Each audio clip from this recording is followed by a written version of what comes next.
I'm gonna start off with congratulating you on Make Me a Pizza. It was such an interesting watch. It was funny. It was not what I was expecting. Why did you want to make this film? Like it seems so unique and different.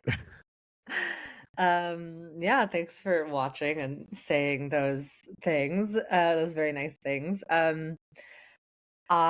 This started as a joke.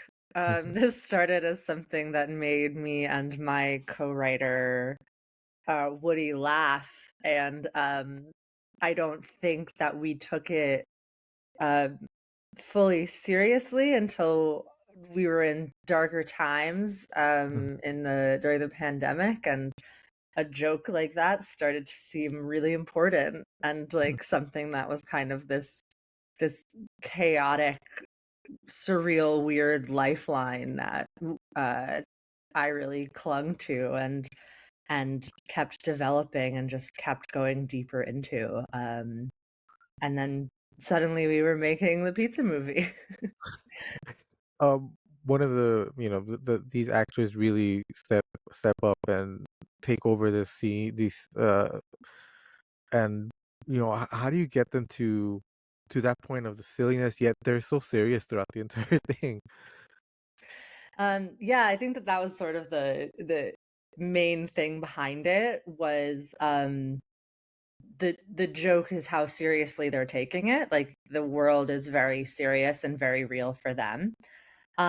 Both of them and also I come from a theater background. So there's a lot of physical comedy and like a sense of really understanding your body in space and how to use um gestures and expressions to tell a story. So we were really able to develop this shared language for how to get the tone of the film down.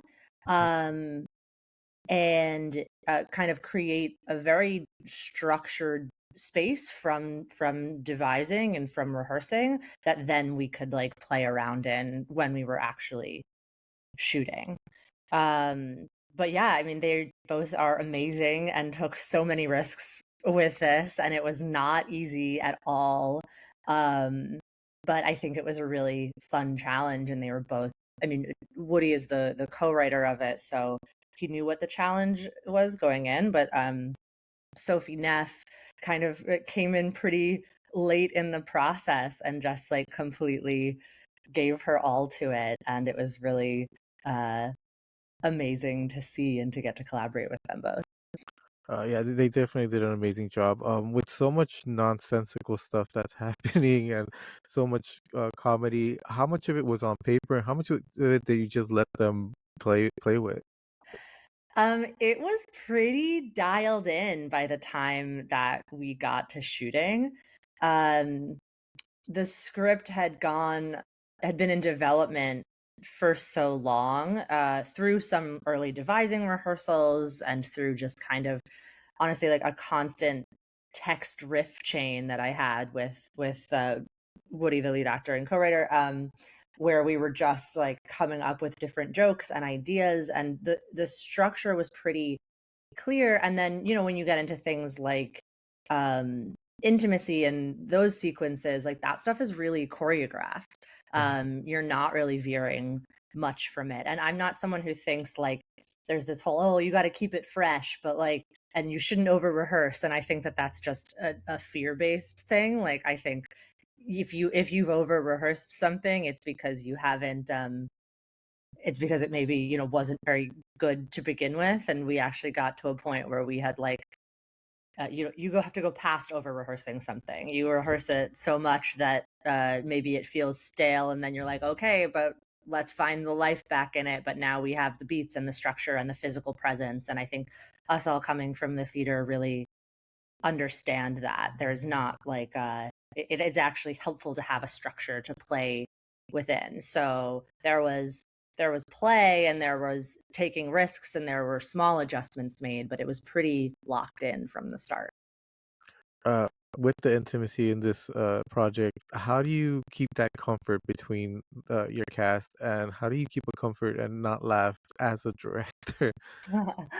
Um, as a director, it feels so, it I mean, it's like anything else when you're directing, there's so much coming at you, and it feels very, um routine almost. It's like you've been looking at this, you've been looking at storyboards and choreography for so long, and you're so desensitized to it that it really is just doing the job.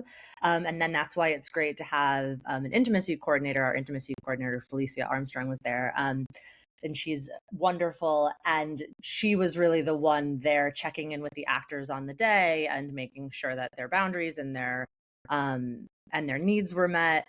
Um, and I forget the first question you asked. I answered the Uh, second one. how do you keep the comfort between your Oh, cast? yeah, I mean, that was, like, the main challenge of the film, and kind of the thing that I was also excited to tackle, since I think particularly in American films, there's a lot of fear right now, there's a lot of fear around, taking risks with depicting intimacy on screen, but to me, that's a reason to tackle that, head on. And so from the beginning of the film, it was like, "Okay, how are we gonna do this?" Not just in a comfortable way, but in a fun way. Like, it's sort of the enthusiastic consent model. Like, anything other than hell yes is no. So, like, how do you get everyone on board, from not just the actors, although they're sort of the centerpiece of that, but the entire crew to be excited about what we're doing, as well as prepared for the um, need for a delicacy around the intimacy. And I had actually taken a lot of workshops with um, a intimacy education um, group, and had been preparing. And then once we brought on our intimacy coordinator, like, there are people who are doing this work and thinking about how to do it in a way that, again, is more than just like baseline comfort, but is actually fun, because like it can be fun and a chance to explore creatively. And that doesn't mean that it's not hard and scary and funny and weird, but that doesn't that that's there's a reason to do it, and there's like a language around these things and how you deal um with the different challenges that might arise, and just kind of prioritize um the actors boundaries and needs in the moment.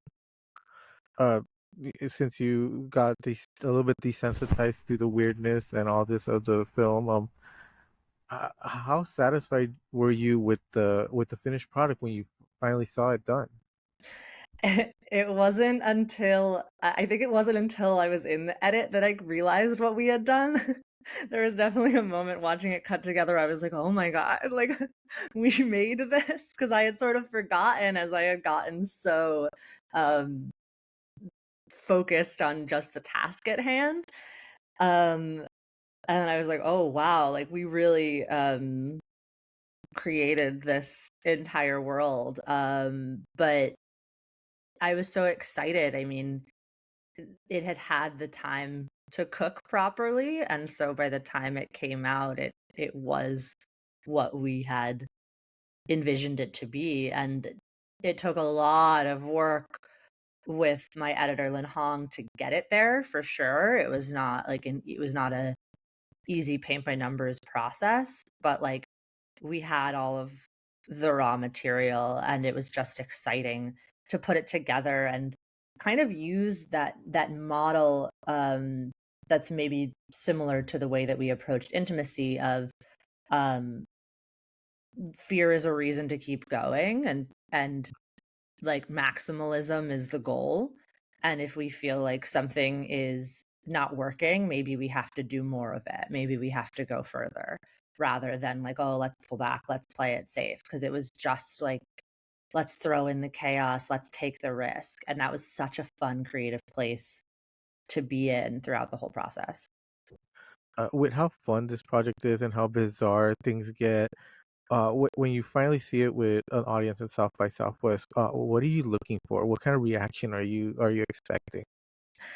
I'm so excited to see it with an audience finally. And I think it's really exciting to be at a place with a project where I feel like I'll really be able to enjoy watching it with an audience, because I've sat with it so long, and so I know it to a degree, and I just get to experience what they respond to. Um, but we want there's so much. We want people to have fun. We want to entertain. We want them to be maybe a little disturbed, um, and then maybe even a little turned on. Why not? Well, it's definitely a great project. Thank you very much for your time. Yeah. Thank you so much.